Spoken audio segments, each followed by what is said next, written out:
Adios. There are some big events I need recording. Oh, definitely. So get in touch. Good. We'll do. That's amazing. Yes, we have to hear what he's saying. Oh,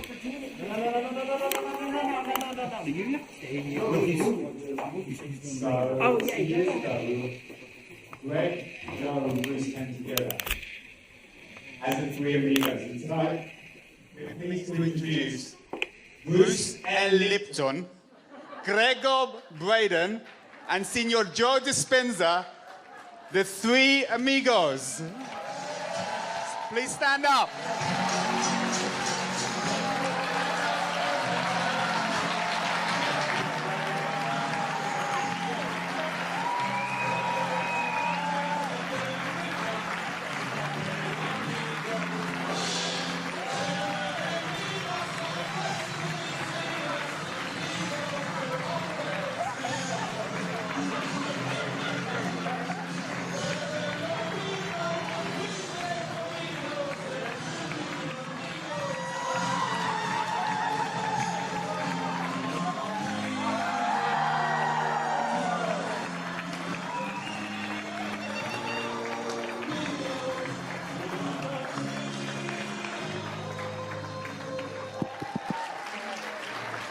Okay, you have just seen our inner child. At the end of a conference, we all feel like we're about 10 years old. It's awesome. So now what do you want to do? You guys have mics? Oh, only I have the mic. So Richard, what do we do now?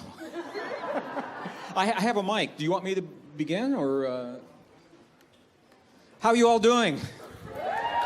Isn't this like the most awesome conference?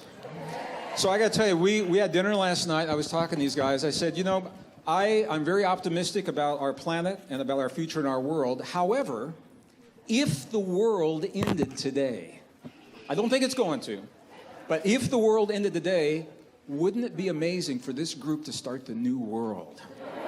We have everything we need right here to start a brave new world, and I think it would just be an awesome, awesome world. So thank you, my brothers. And thank you for the three amigos. So we have some questions from the audience. They have been diligently filling in their white cards. So is there anything you guys wanted to talk about in terms of your conversation, or would you like to get straight to the questions? So are you going to read the questions, or are they going to ask the questions? I'm going to read the questions. Okay. So they've been filling out little white cards over the last few days, and here we go. Okay, the answer is yes. and the question is? And the question is, okay, how can we participate in the awakening of consciousness when we are back in our everyday life? And that's from Joy. You know, I am asked that question all the time. Where do you draw the line between your spiritual life and the rest of the world and your everyday experience?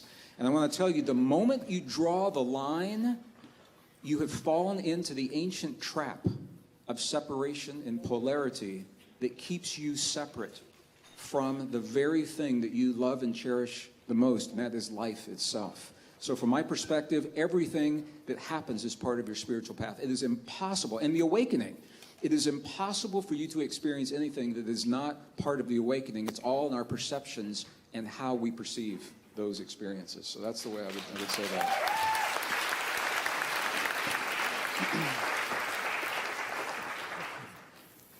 I think we're living in such an amazing time right now. I mean, if you are not being challenged in some way in your life, you're not alive. And all of this is an initiation. And I don't believe that you have to go to any school of ancient wisdom perched in the Himalayas or for information or training any longer. If you see your life as the school, as the initiation, then you can no longer be a victim to your life. You're going to have to meet the challenges in your life from a greater level of mind, greater than the mind that created it. And so there have been plenty of peer-reviewed articles on the power of peace-gathering projects that lower crime, that lower trauma incidences of death and economic growth. It's all related to what's happening right now for us. And it's not enough, though, for us to just focus on peace and expect the world to change. Because in the peace-gathering projects, when the event was over, a lot of the crime and violence returned back to its ceiling level again. It's more important for us not only to embody that peace and feel it, but then to demonstrate it. And when we begin to demonstrate it, I think we give people permission to do the same. That means that we can't be preaching peace and then be stuck in traffic and, flipping people off or, or arguing with your coworker. You don't get to stand up for peace if you have conflict in your life. So when we start that self-contemplative process of looking within, and instead of judging someone or something, look to see if there's an aspect of ourselves within that person or within that situation that we may need to change. And if we're all doing that at the same time, something greater, a greater consciousness is going to emerge. And so I believe that it should never be about a person. It should be about principles. And when we stand up for principles, that creates community. Because you could be one belief or another belief, but if you're sharing the same principles, which are joy and freedom and cooperation and connection, that's what builds communities. So then, everything in our world right now is reminding us of separation. Whether it's war, whether it's violence, whether it's political deceit, whether it's prejudice, all of those things cause us to live by those stress hormones. And when we're living in that state of survival, we're not trusting, and we become more selfish.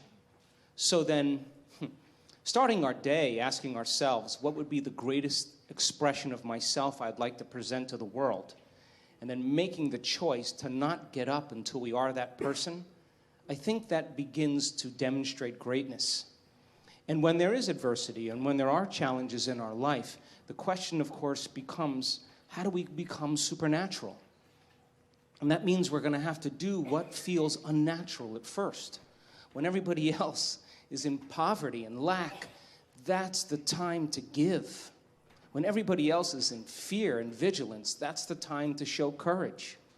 When people are angry and hating and prejudiced, that's the time to show compassion. When people are competing to rush to get to the top, that's the time to change your energy and draw the experience to you. And if you keep doing what's unnatural over and over again, sooner or later, you're going to become supernatural. And then what happens is that we have neurons in our brain called mirror neurons, and those are empathy neurons. And when you fed your kid as a child, you went like this.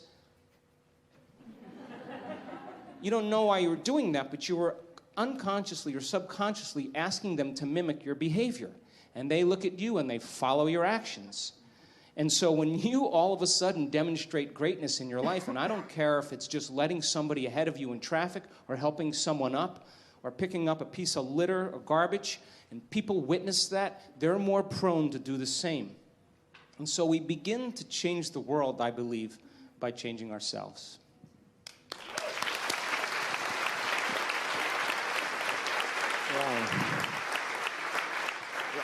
I got to thank my dos amigos because their answers are quite wonderful. If I just add something small to it, I'd just like to add this fact that time is perhaps one of the most important commodities in our life. And when you start losing time doing things that you don't want to do, you start cutting your life short. So there's times that we do things because it's habit, because it's protocol, that's the way it's always done. And there are times where you can say, no, thank you. I really have, I have something going, I have something doing, whatever it is, to extract yourself from a commitment, to free up your life, to give you that extra time for your personal life. Because this is our personal opportunity to experience heaven on earth. And if you're going to give away all your time, you have nothing left. So I just went back when we were talking about it. And the first time I did that, because I was thinking about the whole concept of energy and life and all that kind of stuff. And I realized, God, I just want some more time. And one of my fellow faculty members came into my office and said, Bruce, don't forget there's a faculty party on Friday night. And I thought about it, I said, oh, crap. They're the most boring, waste of time things I've ever done in my life. And I just sat there in that one moment, just having thought about that, I said, oh, geez, I'm so sorry. I have some important work I have to do, and I won't be able to attend. And he said, oh, okay, and walked out. And all of a sudden I said, oh my God, I got Friday night. It's all for me. So I really want you to understand, we do things by habit and just programming, and yet you are a free agent. And when you really feel that it's not in your interest to do something, you have the right and the opportunity to disconnect, recover your life, and use it the way you want to use it. Friday night is not for faculty meetings. So I just want you to recognize it's choice, and you have freedom of choice. And the issue that Gregg brought up as well is you don't want to antagonize somebody, so you always pull back giving them credit, whatever it is. They want to say, oh, you guys are great, but I really can't do this or something like that. And there's an important reason why. Because infinity is, what number is infinity? And you give me a number and I say, no, I could give you one more than that one, and then we can go back and forth and get up higher and higher. There's a negative infinity too. And the idea is, if you are angry with somebody and you give them the last word, there is no last word. Because as soon as you think you said the last word, you know something's going to have to come back. I found out the best way of resolving things is let the other person win. Let them win. If they call you a jerk, you go, oh yeah, I'm a jerk. You know what the joy is in that? They can't come, I said you were a jerk. I said, yeah, I remember. Don't play the game.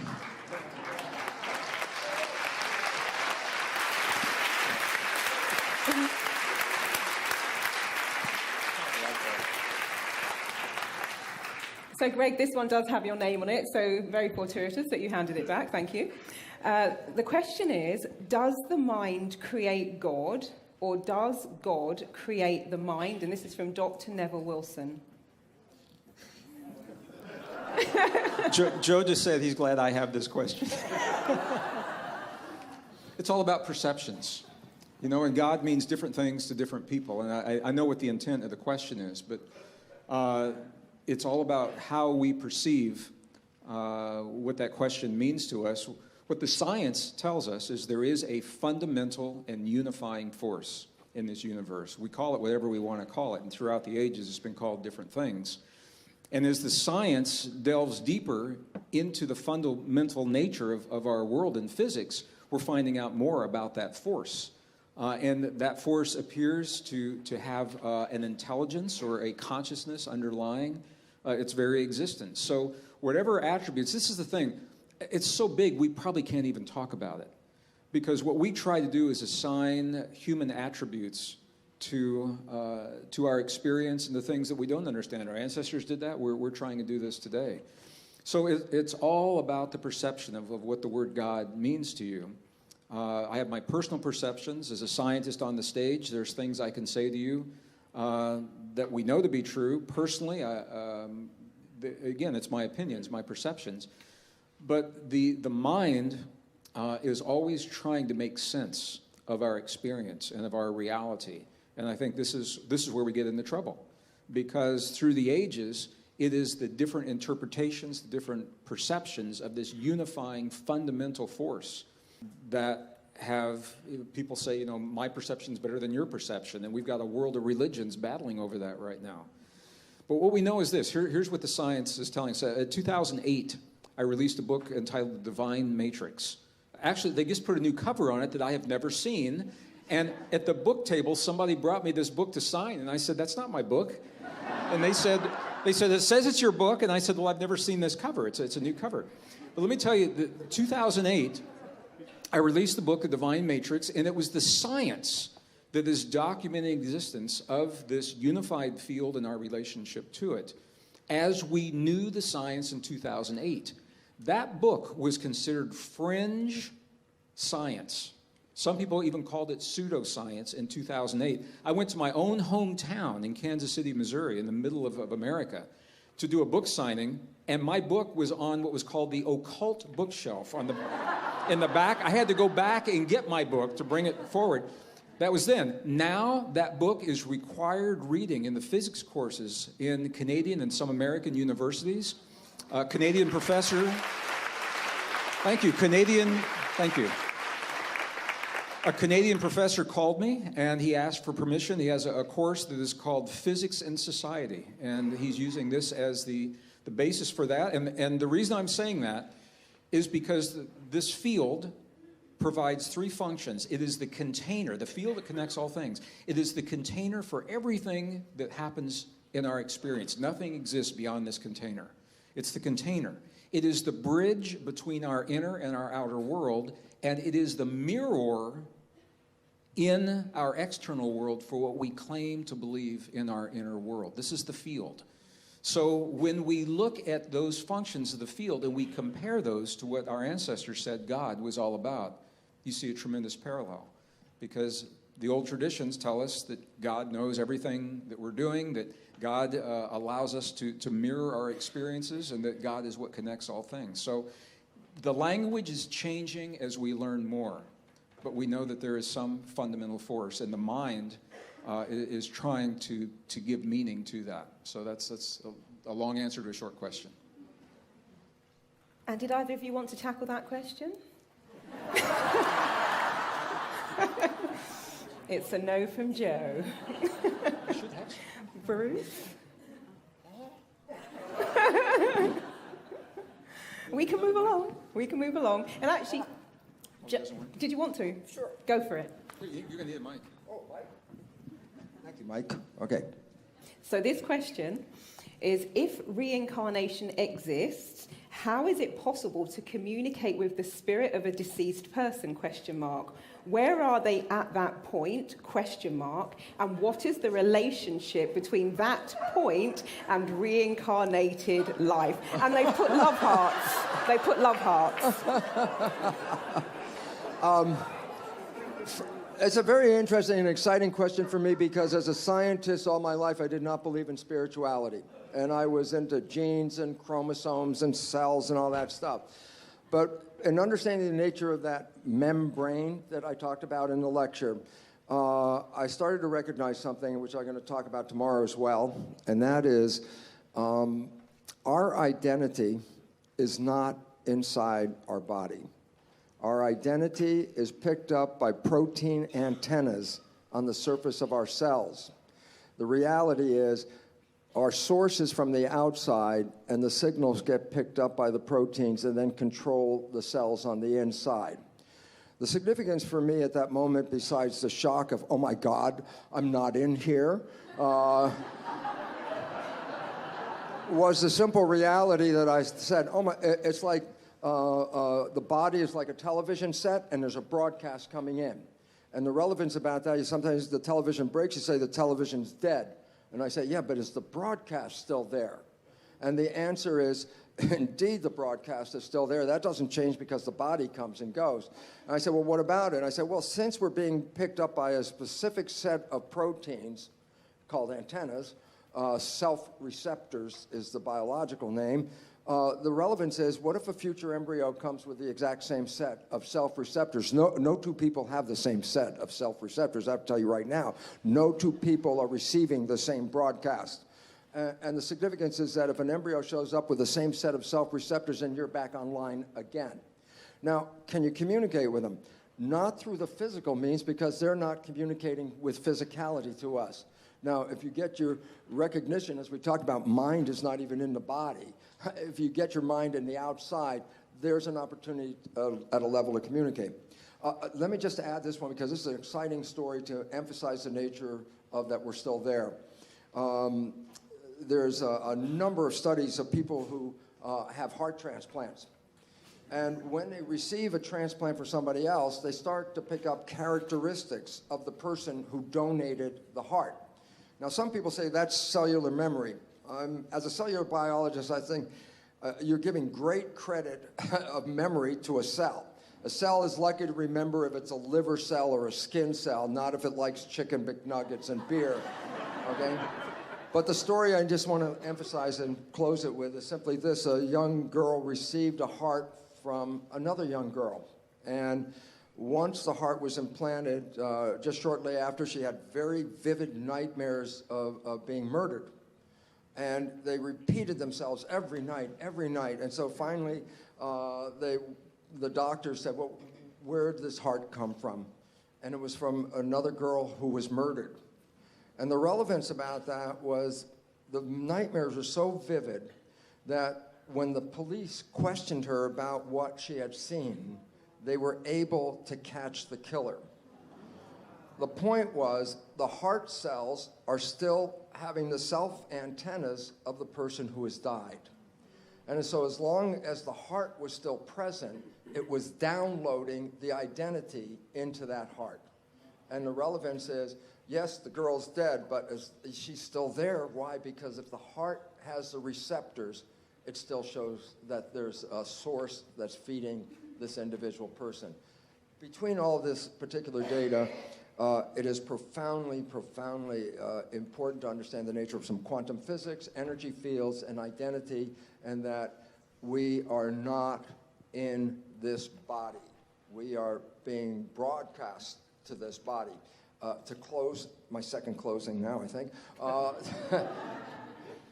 The second closing was, as a scientist, and not spiritual for 40-some years, and then in 1 minute after understanding the nature of the membrane, it's like 2 + 2 is 4.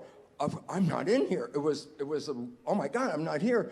And that concept of being outside, then being immortal, was interesting. But then I wanted to add this part because I thought this was the exciting part about my connection with my spirit and my body. I asked myself as a scientist, I said, well, why have a body and a spirit? Why not just be spirit? Well, at that moment, 50 trillion cells welled up. An answer came right up through those cells. And that's when I recognized I had Jewish cells. I asked a question, and the cells answered with a question.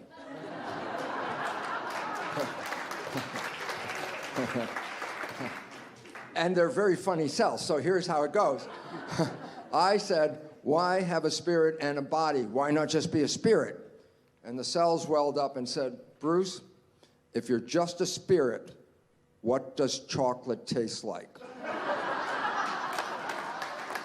And if you get the answer for that is this. This is a virtual reality suit. You jump into the suit, you drive it around, the experiences of this suit are sent back to source. That's where we start to recognize your brain activity is not contained in your head. You can use magnetoencephalograph probes outside of your head, and you can read your brain activity. So you're broadcasting back to the field. And that's why we can see a sunset. We can taste that chocolate. We can smell that rose. And then all of a sudden it says, oh my God, we came here to experience life and to create. And then all of a sudden I said, oh, the whole story might be the biggest cosmic joke in the world, and that is this. We have been told that when we die, if we did a good job on planet Earth, we can go to heaven. I would like to suggest something. You were born into heaven. This is where you came to create. This is where you came to experience. If you don't like the creation, the significance, as we talk about between Joe and Gregg and myself, is we're not living our lives, we're living the lives of programs. And if you don't like the program, the new biology is the one that says you can rewrite it. And if you rewrite it to make your creation not the one you bought as the creation, you will manifest heaven on earth. You will wake up every day with the glory of being in the most spectacular planet and the ability to create life. And that's what the joy is all about. Thank you.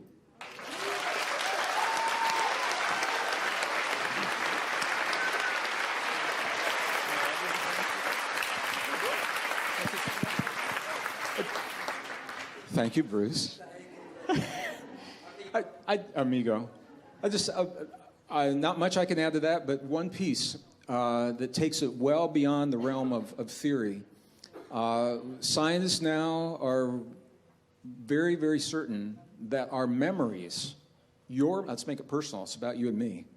I apologize, my back has been to this side of the room, and I don't know if these pants make my butt look big when I'm in this chair to this side of the room or what. So what scientists now know is the memories are not in the cells. And this is a very different way. This goes right to the heart of reincarnation. It's a very different way of thinking about things. But let me just give you an example. How many of you in here are musicians or artists? Any musicians in here? Or have learned a foreign language? Anybody here learn a foreign language? Okay, that's a good example. So you know when you begin learning a foreign language, the words sometimes, they seem awkward. You learn phonetically, and you say the words, but they don't really mean much. And all of a sudden, you wake up one morning, and like you're speaking Spanish, or you're speaking Tibetan, or you're speaking French, or whatever it is. You know how that happens. All of a sudden, it's like almost overnight, and you say, well, what happened? Well, here's what the science is now telling us. All possibilities exist as information in the field. The information is not in the cells. What we do in the cells is we grow, and Bruce, it's exactly the term that I use, what are called soft antennae. So the way that the neurons wire and fire create the antenna that tune to the place in the field where that information lives, where that foreign language lives. I'm a guitar player, and when I'm trying to learn to play a song for one of my favorite, Michael Hedges was a brilliant guitarist before he passed a few years ago. And to try to learn to play like Michael Hedges for me, I'd go through the motions, and one morning I woke up, and man, it was like I was thinking like Michael Hedges, and I knew what the tuning was. And you say, well, what happens in the space between when it's awkward and between when you've got it? And that is the answer to what this question is all about. When we... Okay, I'm just going to say it like this. It is the very act, of you striving to become more in one moment than you were in the last moment. It's the act of you reaching deep within yourself to grasp a new way of thinking. So a new language, or a new song on a guitar, a piano, or a new book to write, or a new title, or new poetry, or new sculpture, new art, whatever it is, that act is the impetus for the neurons to wire together to create the antenna that reach into the field where that information lives that you are asking to have access to. But the thing is, it doesn't happen spontaneously. It takes about 72 hours, is what the studies are showing. About 3 days. And if you're with me tomorrow, I'm going to show you a little video clip of this. It takes about 3 days for the neurons they're very social cells. They love to hook up. So it takes about 3 days for these neurons to hook up, to reach out and firmly establish the connection with another like neuron so that they're forming the antenna that tune to the place in the field where everything that you desire to understand or know or create or perform, it already exists. So the reason I'm saying this is if you are choosing to create something new and it doesn't come to you easily at first, please do not give up, because it takes about at least 3 days for these antennae to wire. That is because the information is not in here. Just to add to this, how real this is, researchers in Silicon Valley are now building the next generation computer chips, and guess what? They're not based on silica. They're based on droplets of water that are purified and very, very specific forms of structured water. And when they started pumping the information into that droplet of water, the water droplet was holding more information than could possibly be explained by the chip itself. And they said, where's the information going? And now they know that the chip, based in water, is storing information in a field that expands beyond the machine itself.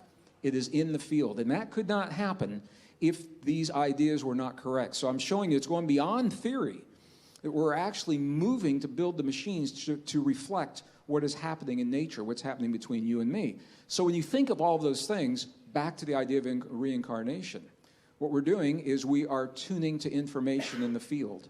And we're using our neurons to do that.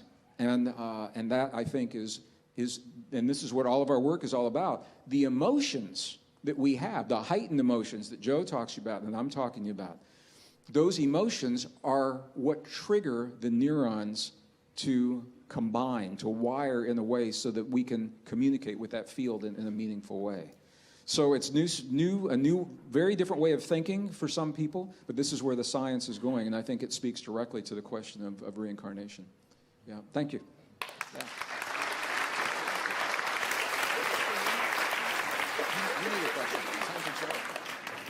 Did you have anything to add to that one? Well, this one is for you. So it says, this is from Gaynor. It says, Dr. Joe, can you suggest the best order to do the meditations, ? It says, I'm doing the blessings of the energy centers, 3, then 4.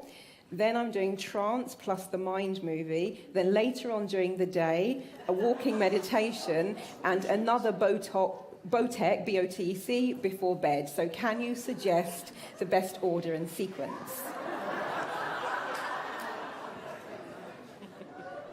Where are you, anyway? Do you have a job? Look, I mean, all of this, you have a job, yes? All of this, the work that we do, really is to teach people how to regulate internal states independent of the conditions in their external environment.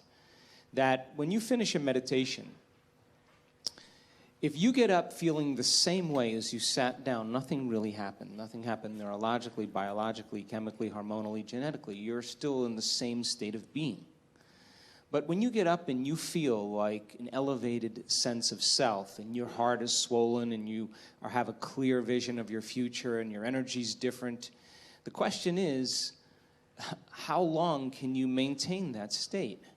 So you're literally broadcasting a whole new electromagnetic signature in that state.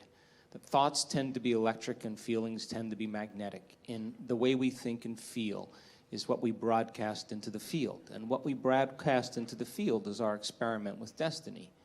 So then when you go within and you disconnect from your outer world and you sit your body down and it's no longer experiencing anything and you're not thinking about your schedule, your past, or your future, as I said today, you're being defined by thought. And you're making your inner world more real than your outer world. When you open your eyes and you present yourself to the world, the job then is to not react emotionally to the same conditions in your life, because the moment you react emotionally, you're equal to the conditions in your life and you're back in your past. So then when you fall from grace and you move off that state, then you sit down and you realign.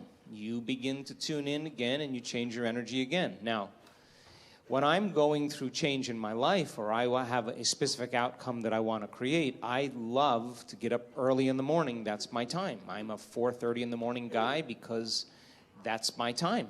The rest of the day I'm serving, but I love getting up early and changing and working and having some time to myself. And I believe that when I invest in myself, I invest in my future. And that time in my morning, nobody bothers me because that's my time.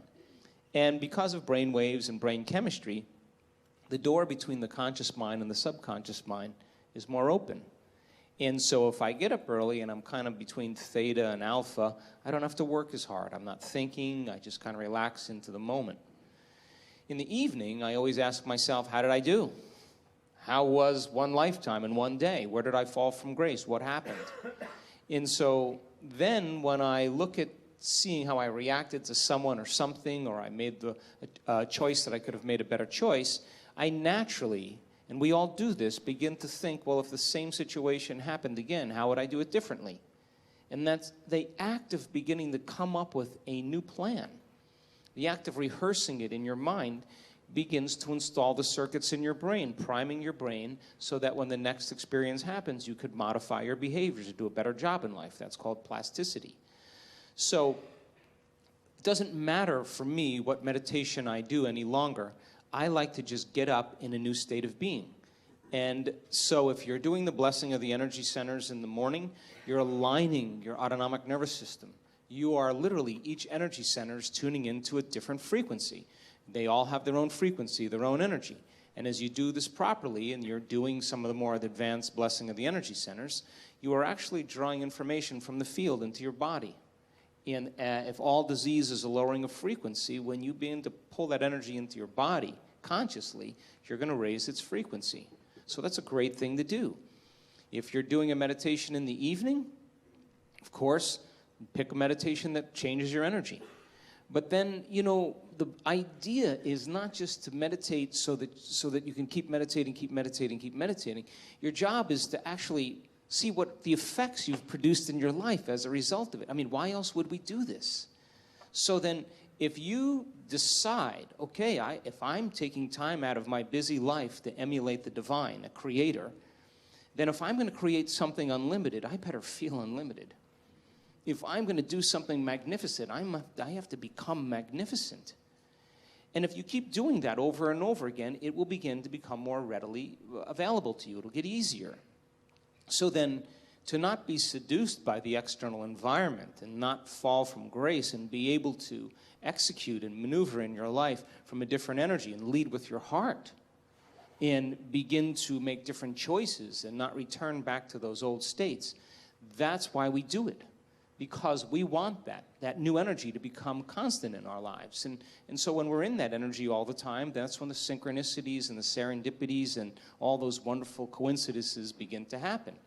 And it's those coincidences that are feedback in our environment where the field begins to open doors for us. That's what we want to occur. Now, I have worked on things in my life, and I'm a sincere person when it comes to this. I've worked on things in my life for years. And I always thought it was about the event or the experience I wanted to create. But all along, I was changing. And when I finally reached a point where I could care less if I could have the experience is the moment it happened.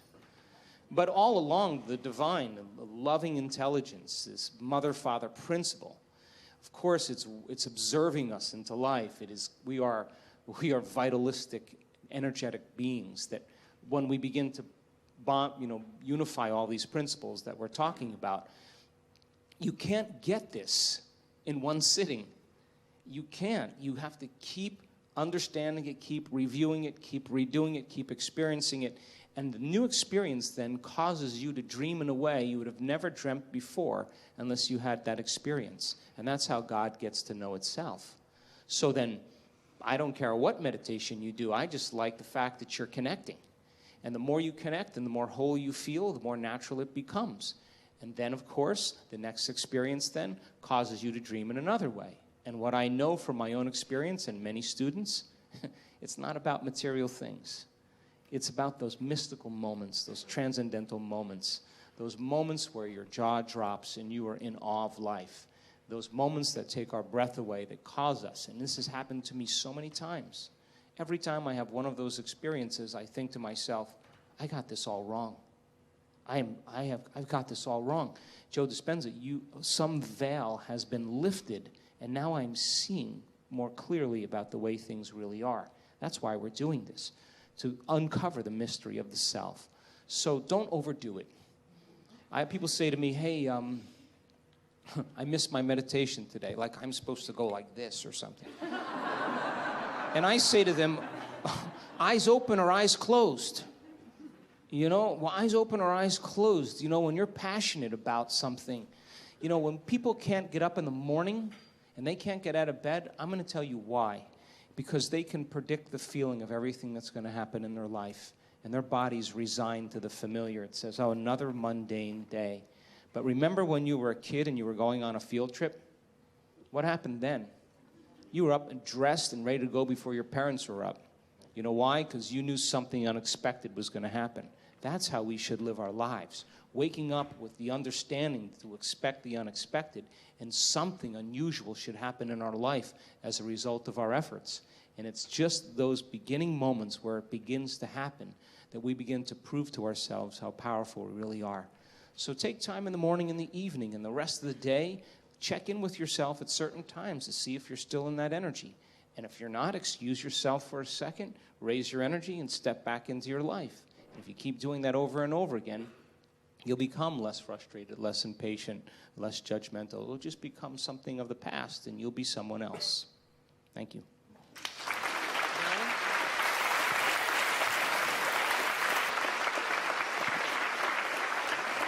Can I ask these guys a question? So one of the things we love about this is we actually get to know one another. We've known each other for years, but we rarely get to see one another.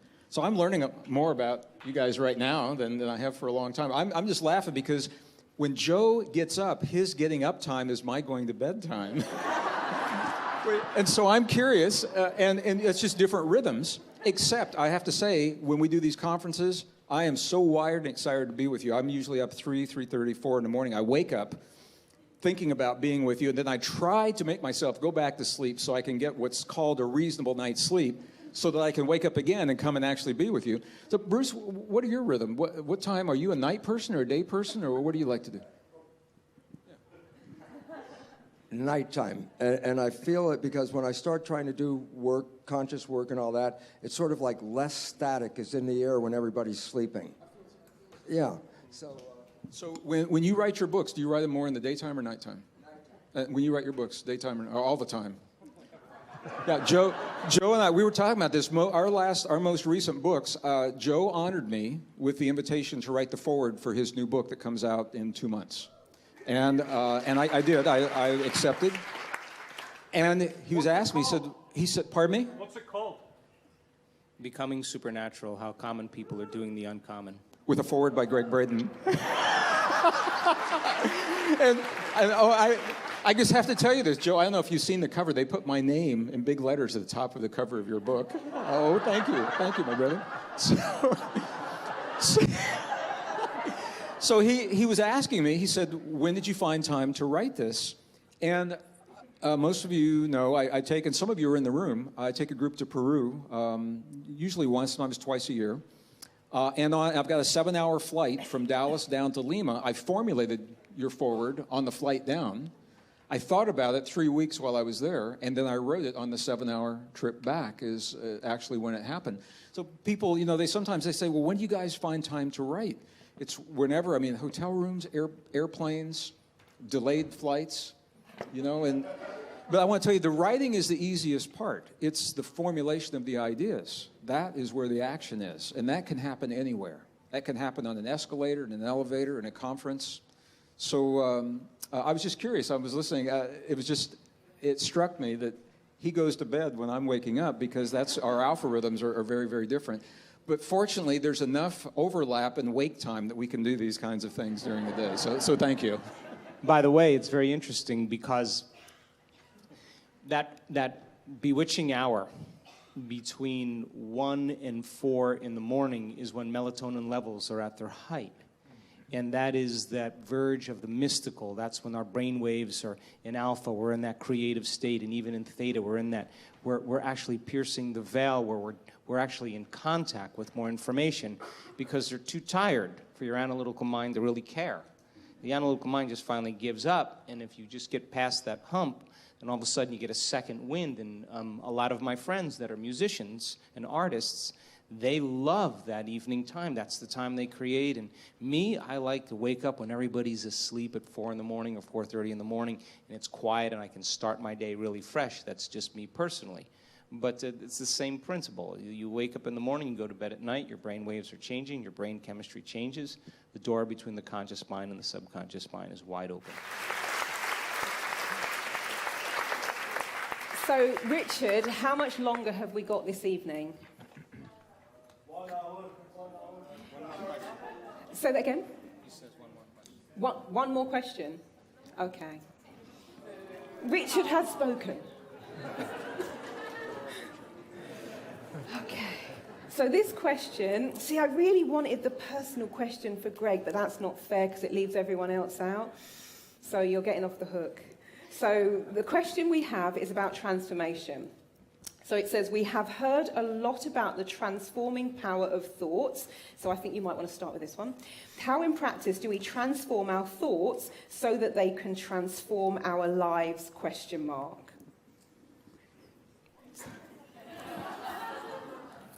This is the our question. No, basically, to understand this, we have to recognize something very important, and that is only 5% of the day are you operating from your conscious creative mind, and 95% of the day you're operating from subconscious programs. If you ever get the opportunity and you stop at a stoplight with your car and you realize it's not quiet in there. You start to listen and you can hear dialogue with yourself. This is an opportunity, if you listen to the dialogue, to change the dialogue.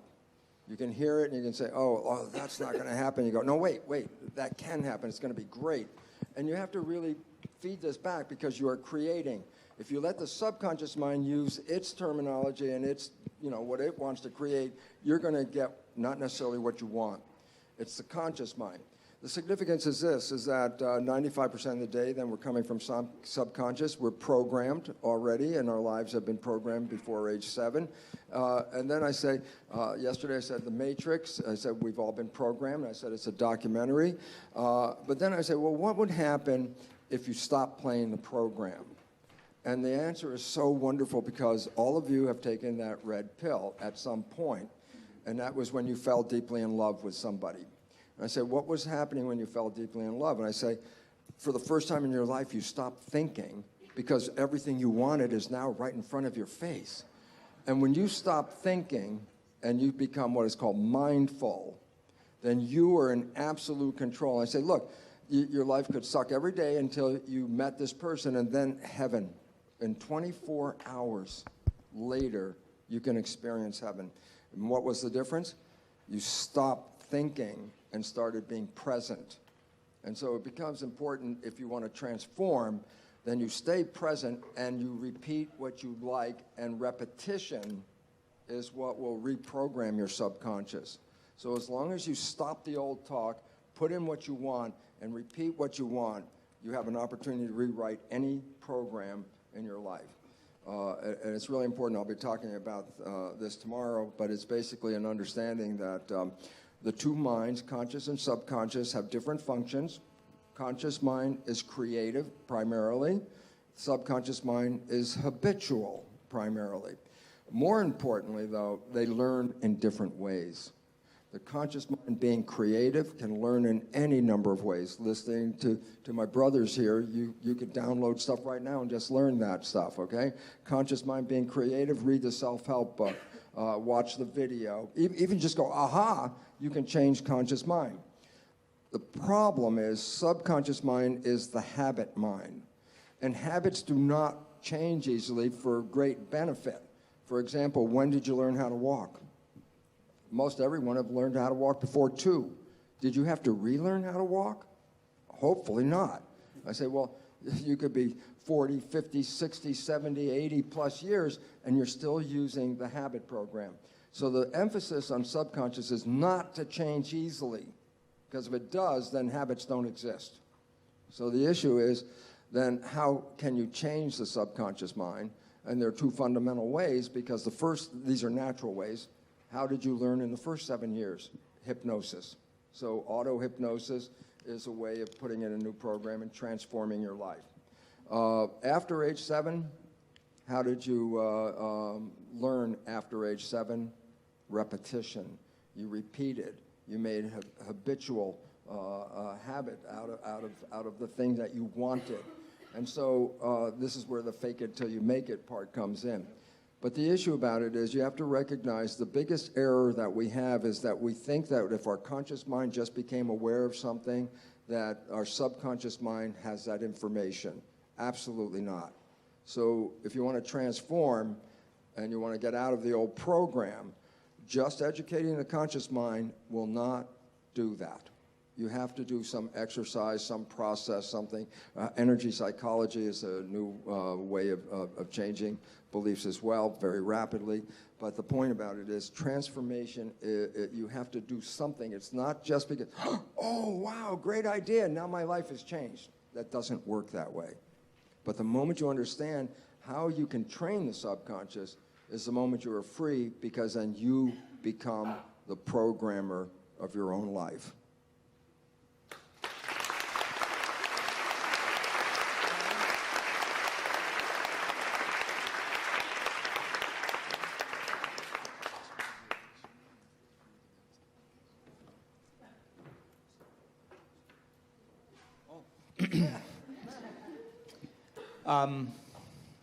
I think that in order for us to truly change, we have to get beyond ourselves. And that is one of the arts of transformation. And when the moment we are completely in the present moment, we cannot be running a program. It turns out, coincidentally, when we're truly in the present moment, all possibilities in the quantum field exist in the eternal now. So when we're truly present and we take our attention off our body, off of people in our lives, off of things, off of places, and even time, that's the moment, as I said today, we become pure consciousness. That's the moment now we are no longer playing by the laws of Newtonian physics. That's the moment we no longer have our attention invested in this three-dimensional reality. And where we place our attention is where we place our energy. So then the moment we become no body, no one, no thing, nowhere, and no time, that's the moment we get beyond ourselves. It is that act of being in the present moment that allows us to see new possibilities that we could never see from the place where we are stuck in our own programs and personality. The act of doing that, as Bruce said, is a skill, and it requires feedback. And feedback happens in a couple ways. One way you get feedback is to begin to measure the changes you see in your life. Another way is that you feel differently. Another way is that the voice in your head goes away that's telling you can't, it's too hard, you'll never change. This process, if it was easy, everybody would be doing it. And yet we are piercing a veil where people are waking up and they're beginning to take their power back. We already innately know how to do this. All we have to do is keep practicing until we start seeing those wonderful, wonderful feedback mechanisms happening in our life. The moment you start seeing those changes taking place in your life, you are going to pay attention to what you did to cause it. And the moment you pay attention to the cause of that action, you're no longer thinking that it's something out there that did it. You're beginning to realize it's what you did inside of you to produce it. That's when we begin to take our power back. And so making the act of getting beyond ourselves, finding the present moment, people unfolding into this unified field, that field of information, just because you can't see it doesn't mean it doesn't exist. It actually is, the only way you can experience it is not with your senses, but with your awareness. And so then as you begin to put more and more attention on it, what you place your attention on expands. And you begin to notice more of it, and you begin to feel more connected to it, and you start feeling more whole. And the side effect of that then is you feel less separate from your dreams. And if you feel less separate from your dreams, and you get up feeling gratitude, and you feel in love with life and a joy for existence, you would never wonder when it was going to happen. You feel like it already happened. And then your job then is to not try to analyze and think about when it's going to happen, because the moment you do that, you return back to the old self. The new self would never think that way. So then it's a practice. And just like practicing a golf swing, or practicing a guitar, or practicing complaining, you just get good at it after a while. But the same mechanisms work in the same way. And so then as we begin to change the way we think and feel on a daily basis, the hardest part about all of this is that mindfulness, is that metacognition. It's the act of thinking about what you've been thinking about. And the more conscious you become of your unconscious thoughts, your automatic behaviors, and your conditioned emotional responses, the more aware and conscious you become of them, the less unconscious you go in your life. But most people don't like to feel that discomfort. They'd rather turn on the TV. They'd rather surf the internet. They'd rather get on the phone or text because it distracts them from that feeling. But the question is, you could do it now, or you can do it later. And so finally, people are waking up to say, hey, I'm not going to wait for that moment. Every day, I'm going to start to become a scientist in my life and to measure the effects of me at cause. And it's just the process of doing it, where things begin to fall away in your life and new opportunities begin to show up, and you start making those correlations and connections. The empowerment that you feel increases your belief in possibility. And when you begin to increase your belief in possibility, you trust in the unknown.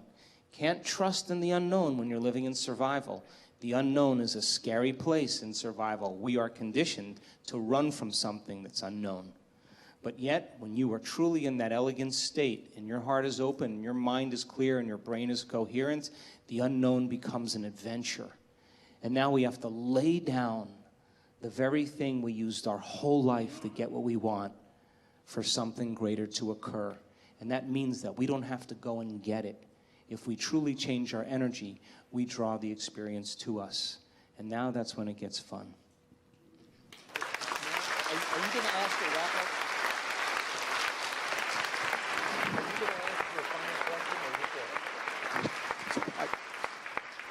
I just, yes to everything I'm hearing. And I just want to add one more thing, because the metaphor of the Matrix has come up yesterday and again today. How many of you saw the movie The Matrix? How many of you saw that? Okay. So remember in The Matrix when they would hook that little gadget to the back of their neck and they would download the programs and learn those things almost immediately. Remember that? The equivalent of that is what we did together in here yesterday, and that's why I wanted you to have it yesterday, and it's the answer to the question that Bruce was asked. When we choose to make those changes in our lives, what Bruce is saying, you can't do it through your conscious mind. When you create the heart-brain harmony, that coherence, it's called Optimum heart-brain coherence. When you've got that 0.1 hertz signal between your heart and your brain, that opens the door to the subconscious. That's the equivalent of plugging that cable in right at the base of your skull. And it's at that place where you insert the new beliefs, the new thoughts, the new ideas, the new ways of thinking. That is you downloading that new information very, very quickly. It takes work. It takes work to change the way that we have been conditioned to live and think. And I'm just going to close with what I mentioned on Friday night. Khalil Gibran, he told us very, very clearly. He said, work is our love made visible. I think that you are worth the work. Your life is worth the work. This world is worth the work. I'm worth the work. My brothers are worth the work. So it's worth making that effort, our love made visible. Our love made visible. And with that, I'm just going to close for this afternoon. Thank you all for being here with us. I appreciate you.